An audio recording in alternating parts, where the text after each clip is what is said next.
This is the Total Perspective Vortex. I'm Dracula. And I'm Christian. It's Friday, June 26th, 2020. All right, we got our names right this time. I did. Yeah, take five. Crazy. so uh, we thought we'd have mess up try a bit of a different Friday format. Mailbox day. So we have questions from our audience members Uh or huh. the fans. Yeah, yeah. Yeah.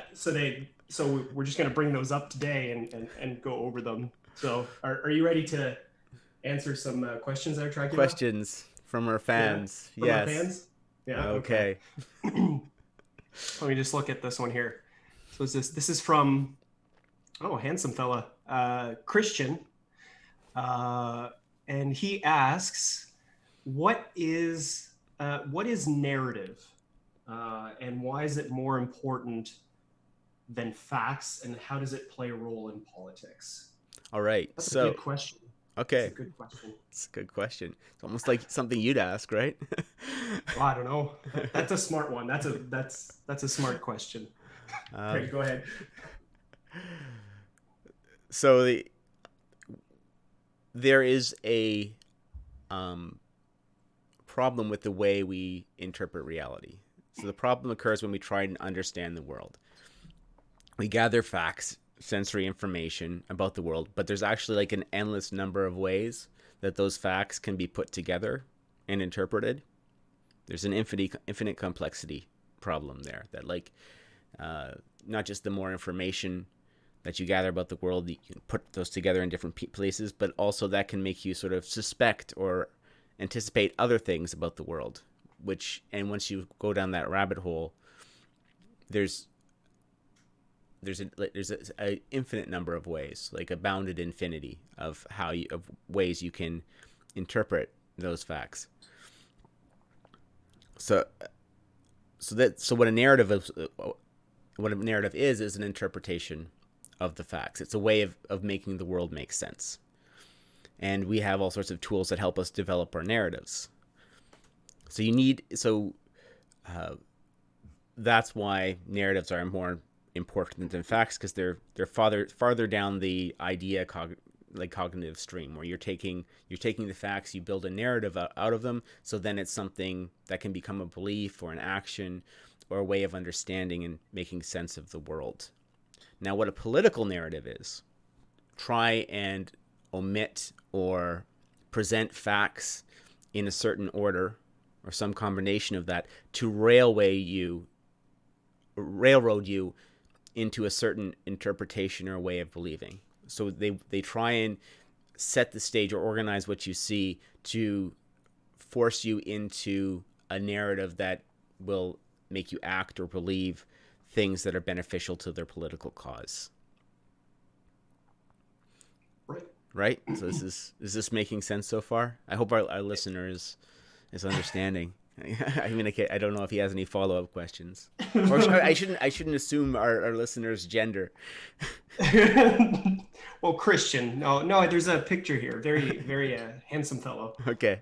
Uh, but I think that answers it. I think when you're starting to discuss politics, just understanding the concept of what narrative is and why it's so important. I think Okay. it's not clear immediately, right? So I have like a fictional example sort of presented. It's somewhat fictional, I think. sure. So they're projecting that U.S. funding will lead to a vaccine for HIV later this year. Okay. So I've heard some sort of news tidbits to that effect. So there's different political narratives that could be generated around these facts, right? So you could say, well, Trump cures HIV could be one narrative.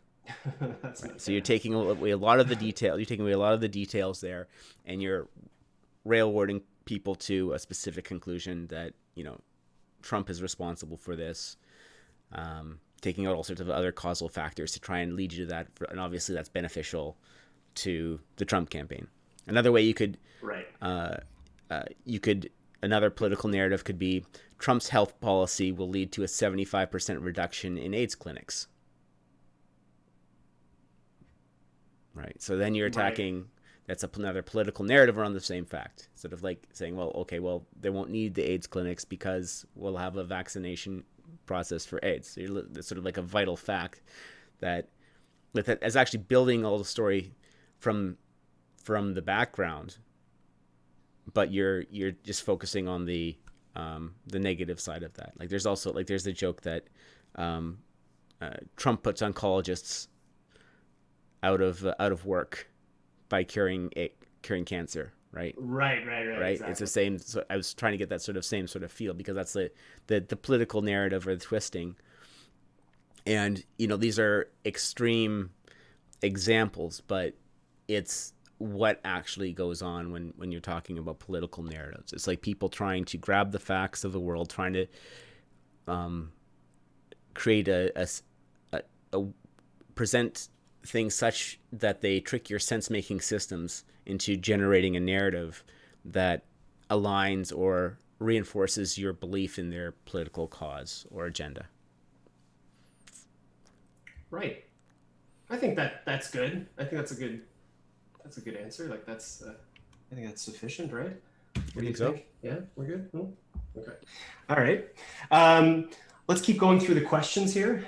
Uh, another good looking fellow. Geez, we have some hot fans here. So this guy Christian. Okay, he says you said that horseshoe theory is BS. Could you please explain why? Thank you for the question. So why is horseshoe theory BS? And it may just be my understanding of horseshoe theory, but horseshoe theory sort of seems to say that the right and the left are really arguing from the same place or end up in the same place. And if you At its extremes, as right? at its extremes, Right. now there is some truth to that, but then like people will start saying things like fascists are on the left, right? Like the Nazis were on the left of the political spectrum, and I think that that's there's some truth to that, but it's like there is the evidence of okay, yeah. Let's take it back to the last question somewhat. So these the facts on the ground can support that horseshoe theory narrative. So it's a reasonable way of interpreting the facts. I don't Okay. think it. I think I can present a more productive way of interpreting those facts, a better model, if you will, right? So when I've talked about this in past episodes, the big thing is that um, the left at its extreme demands the impossible. When the left goes too far, it demands things that are the realm of the potential possible futures. Okay, and they do that because they largely the main driver is that they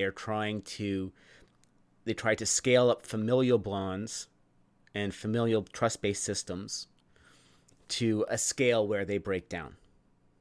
Right. Right? So they try to treat everyone, they take the idea of treating everyone equally, like equally under the law, equal opportunity is good. They sort of use that sort of equality, but they mistake it to think, oh, well, why don't we just treat everyone like their family?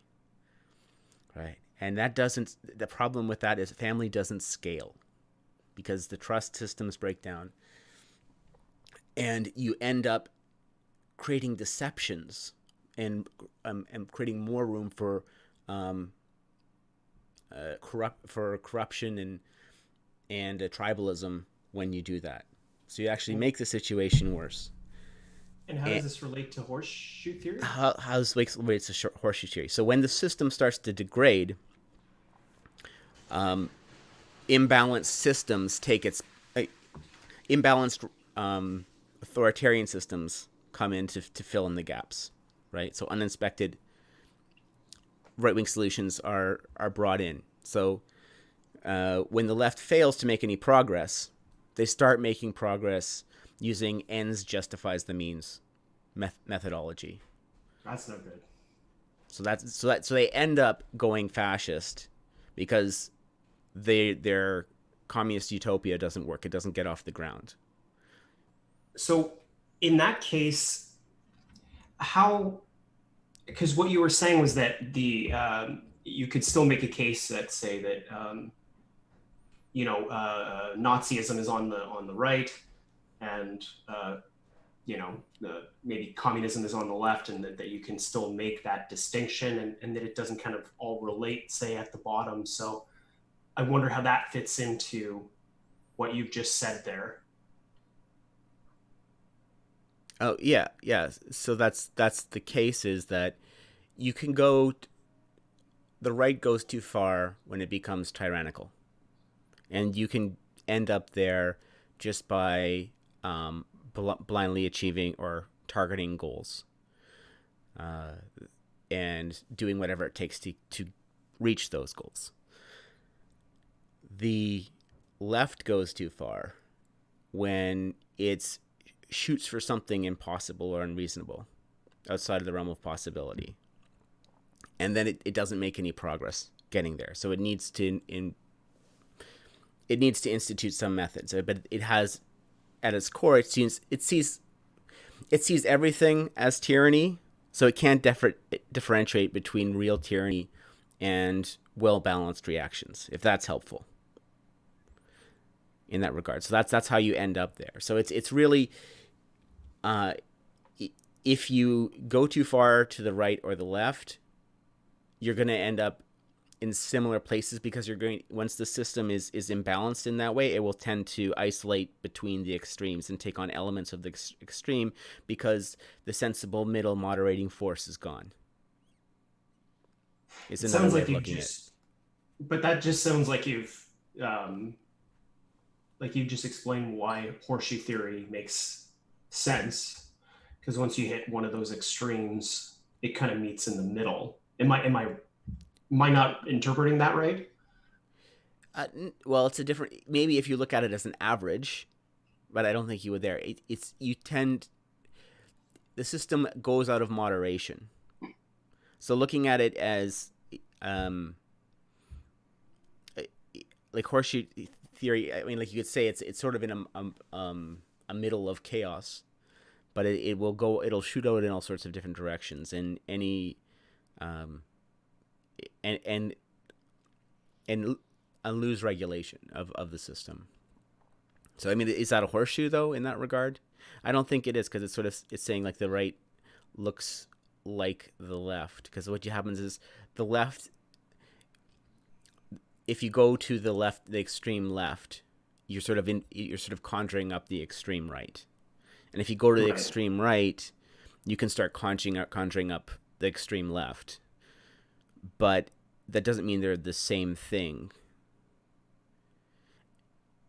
Okay. And so, forgive me. Then how? Okay. So it can conjure up. It can conjure up. So you're saying that there is the potential there, but not necessarily. Yeah, Is that right? yeah. And then so I guess if if we undo, so like the horseshoe, and then kind of just flatten it out, what would that look like? So what would the extremes be if it's not conjuring up Okay, well, the other side? So we oh flatten yeah. that So out with into a horseshoe line. theory, you're sort of saying that if you start going to the right or you start going to the left, you're sort of ending up in a similar place. Right. Okay. So I mean, insofar as that, like I think that a horseshoe theory is a reasonable way of looking at it.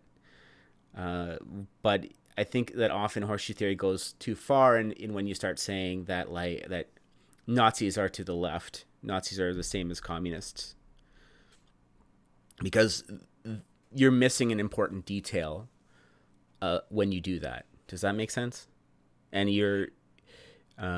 if you put all those extremes on one end, as some conservative theorists do that, right, where they say all forms of authoritarianism are at this end of the scale, and then libertarians sort of put at the other scale, so you can have the extreme freedom on the other end, right? Right. I've seen Those that. that's Yeah. one way of the people collapse it, and that sort of goes along with this horseshoe theory sort of gets you there, and I think that that's not a useful model at that point. So I'm not saying that the horseshoe theory model is wrong in the sense of of like it does describe the facts, but I think that it lacks utility in addressing the problem, and it can lead you to the wrong conclusions. And in what way do you want to flesh? It can lead you to the wrong conclusions because Well, I think because there's more than there has to be more to the solution than just personal liberty,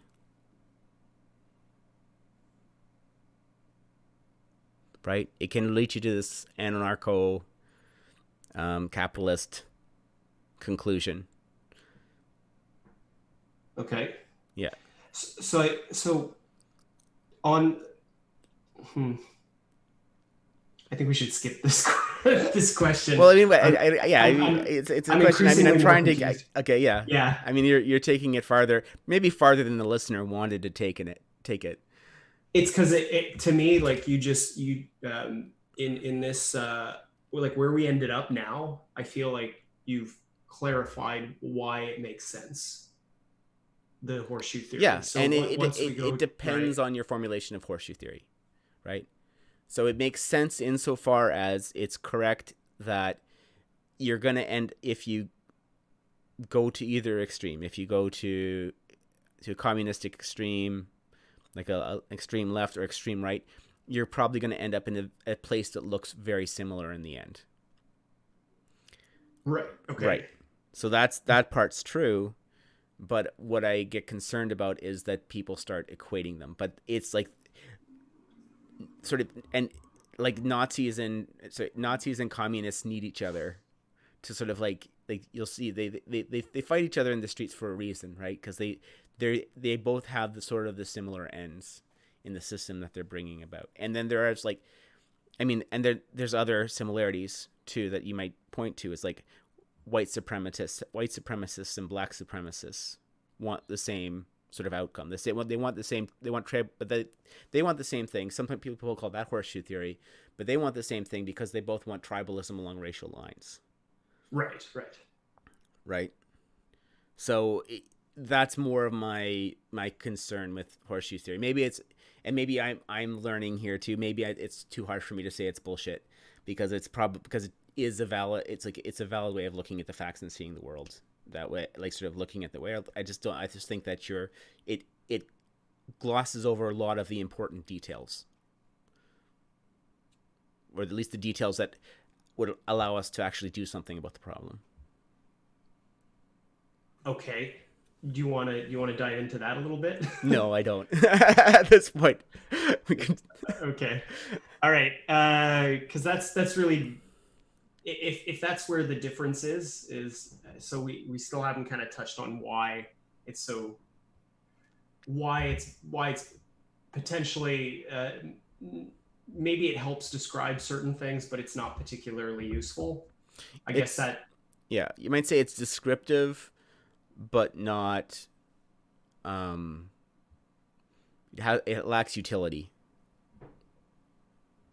okay. right? And I have a very pragmatic approach to models. Models have to have utility. They have to actually help you do something about the world. You're, So just kind of continue because this is good. But what would so just briefly then, uh, how does it lack utility? well, because it's glossing over the important details, right? It's saying, oh, those um, like those white supremacists and black supremacists are the same, but it's not saying how they're the same and why they're both suffering from the same delusion. So it's not really. It's just sort of pointing. It's pointing out the similarities, but it's not making that actionable. And what actionable thing would you like to get out of it? I'm really trying to get you Well, to how nail the to difference. avoid it? Like we So don't like there's so it doesn't define really what the healthy center is of that horseshoe. well, the healthy center would be the top of the horseshoe, right? Yes. So what's the top? Tell me what the top of the horseshoe is. That's a good question. That's my problem. Would that be libertarian? Not really, No, right? that's why I don't like horseshoe theory, because it's not libertarianism. So okay, so the issue with It horseshoe it, it, theory it is not so much leads that you to the libertarianist conclusion because of the description of the facts is has a weakness. I'd like to see you try to criticize libertarianism. We should do an episode on that. I Yeah. think that could get heated. Uh, because that is my position. Hmm. So yeah. Yeah. Okay. All right. And I'm not saying Uh, it's completely wrong. It's just it needs a little bit. It needs it needs some fleshing out. Libertarianism. It sort of it flattens things um, a little too much. well, I'd say my criticism of libertarianism, and not necessarily because there's a difference between libertarianism and say pop libertarianism. But I say my criticism of pop libertarianism is it generally doesn't take into account culture and Mm-hmm. it and certain things. So it usually sees the world through an economic lens more than anything else, not taking into account that let's say that you have unlimited immigration. That might be all well and good, but if you have unlimited immigration from a country that doesn't share your libertarian values, it won't be a libertarian society within a few Mm-hmm. decades or whatever it is. So there are those issues again, not so much with libertarianism, as practiced by um, academics, but definitely within pop libertarianism, or sometimes called like DC libertarianism, or there's all sorts of names to it, but that I find that it often misses the point. So, but definitely something we can get into. Sorry, we have other incredibly, ubermensch of fans that have other questions we should probably dive into. Um, so this next question comes to us from Christian. That's a good strong name. Would you describe Western civilization as matriarchal? So if I continue on that, we always hear that there's the patriarchy, and we need to take down the patriarchy. Would you say that in a lot of ways that Western civ is matriarchal at this point? Well, I think it's definitely being feminized, and that's causing a lot of like that sort of that shift to a compassion based system is what's causing a lot of the problems. Again, because of the scaling. Um, but but for that reason, I don't know if I really believe in the idea of a stable um, matriarchy, at least the on the state level or the nation level. I certainly think that such a thing can exist on the familial level, and it probably like because you can have a more compassion based system on that scale, right? Or even on sort of like at a tribal level. So like a community, Yeah, just community level. community level, right? Yeah. And it probably should be like on the community level, we should be more compassionate than we are on the on like the state or nation level, right? Right. Right. So I where can see that making sense.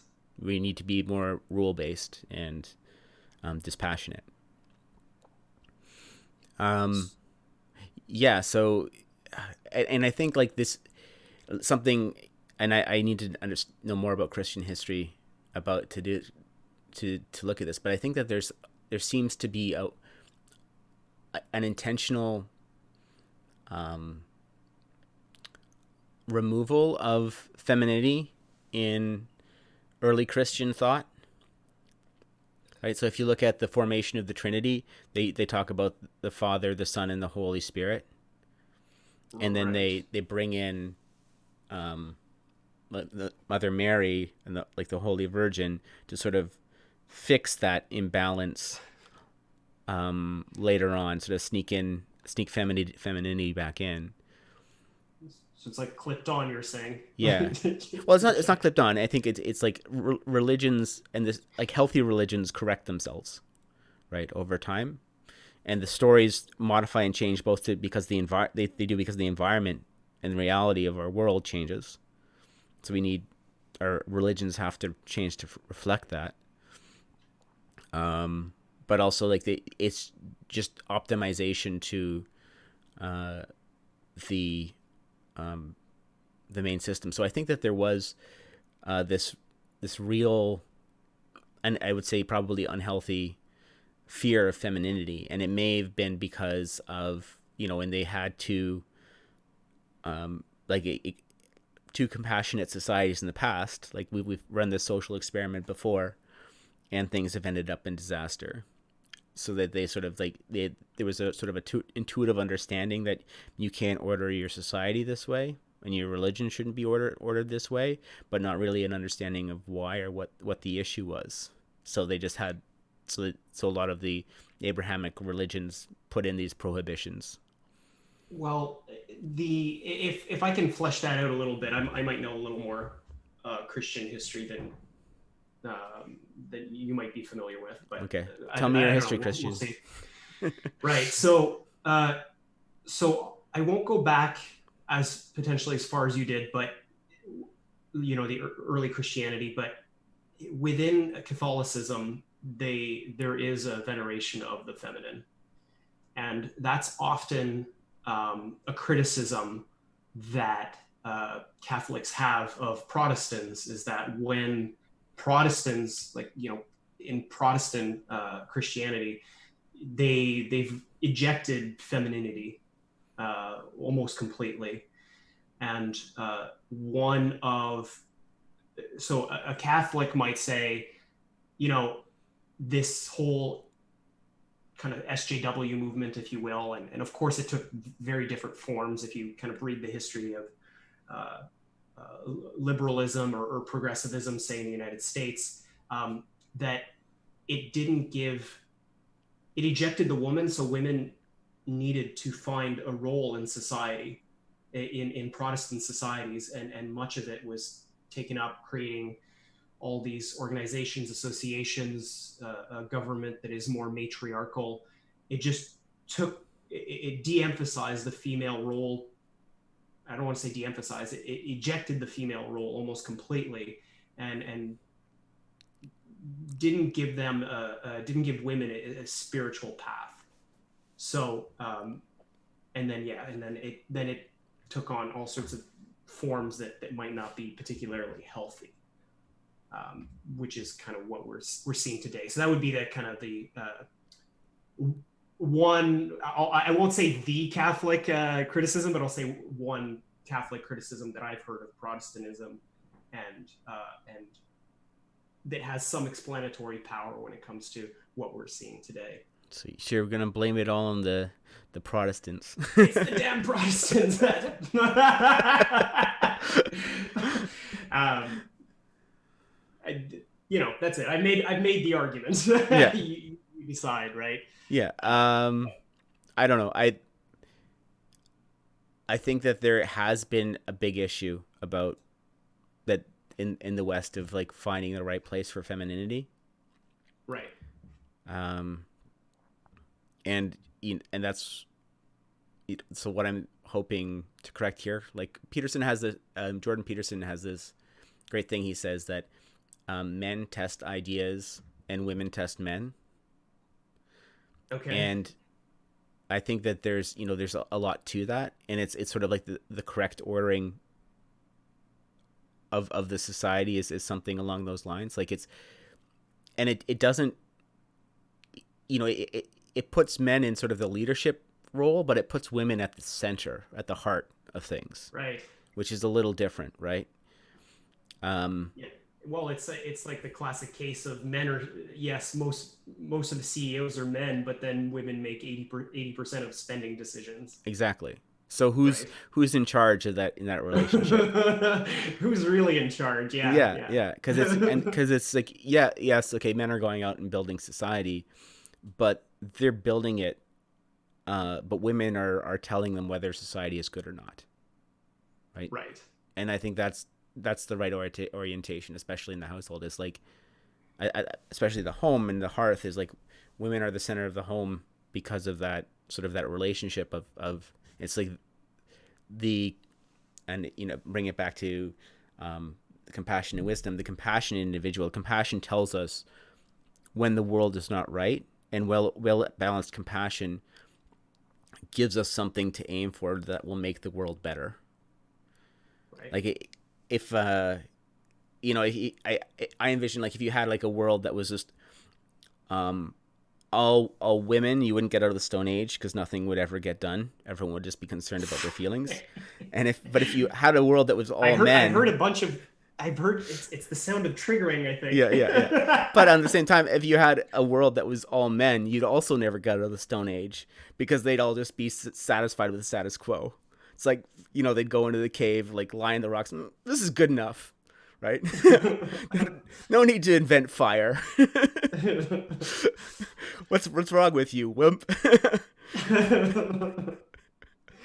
So what you're saying is the history of masculinity is the history of simping. I see. Yeah, Okay, yeah, so next yeah. question. Simps are kings. That's what's is it? What's like this? Simp shit is king shit. Yeah. Maybe All yeah. right. So like maybe that what we're really aiming for is to balance the simping. So CEOs are super simps. Yeah. Well, yeah. Anyway, yeah. Yeah. So Uber simp. that Uber simp. Okay, and to anyone listening, if you ever do ask us a question, you're not asking us to answer your question directly, but to start with that question and then just go on a series of tangents around that question. Okay, uh, next question that we have. This one is from a gentleman named Christian, and he asks, "Are memes helping us build an immunity to bad ideas?"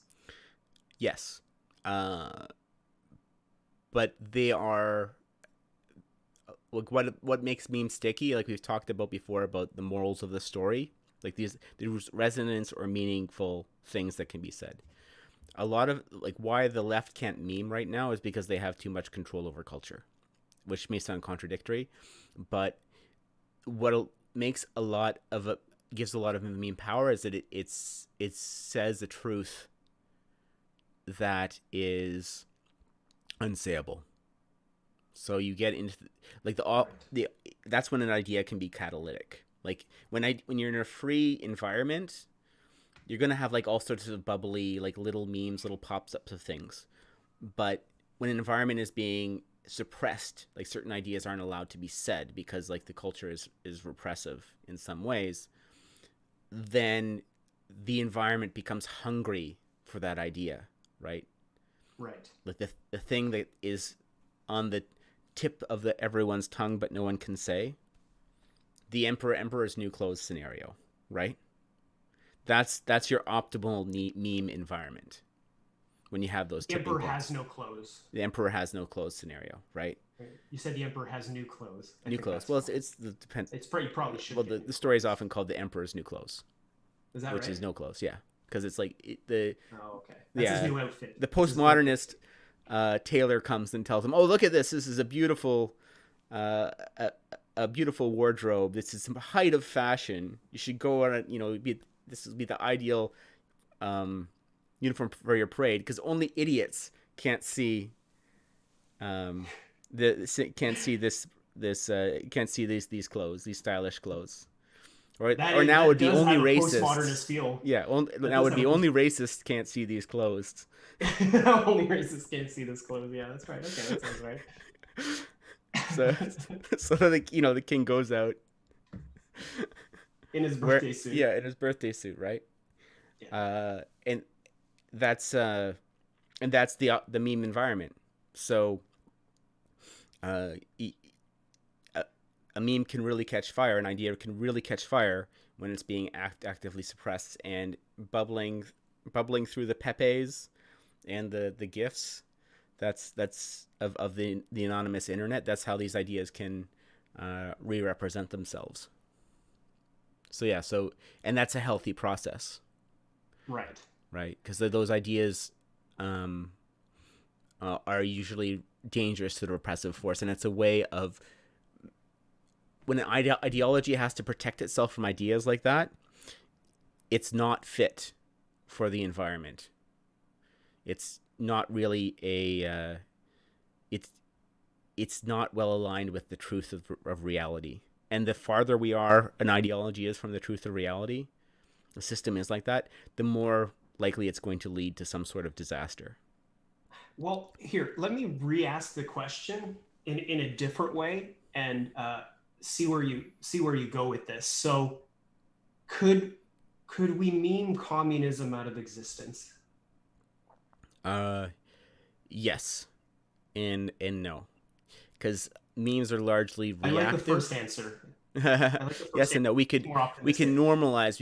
We can de-radicalize people with memes, right? So we could bring people back to the center with memes that way. But it's hard to get the ideas that make society work are probably harder, like the more sophisticated ones. It's the intuitive. You can get people back away from the intuitive things, right?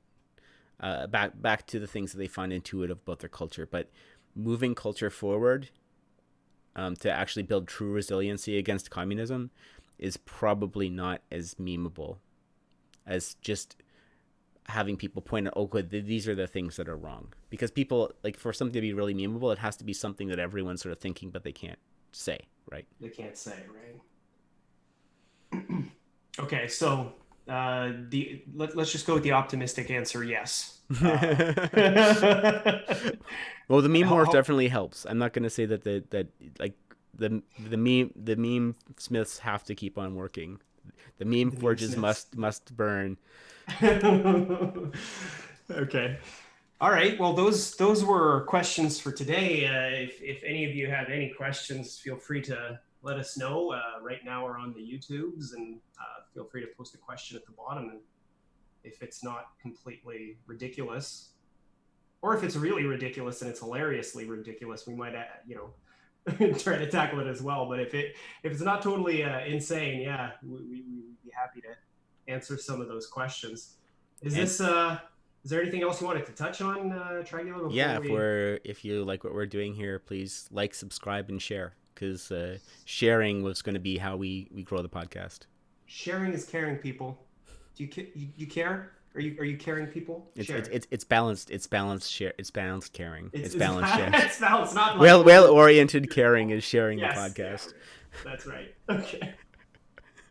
All right. All right, take That was care. it. Cheers.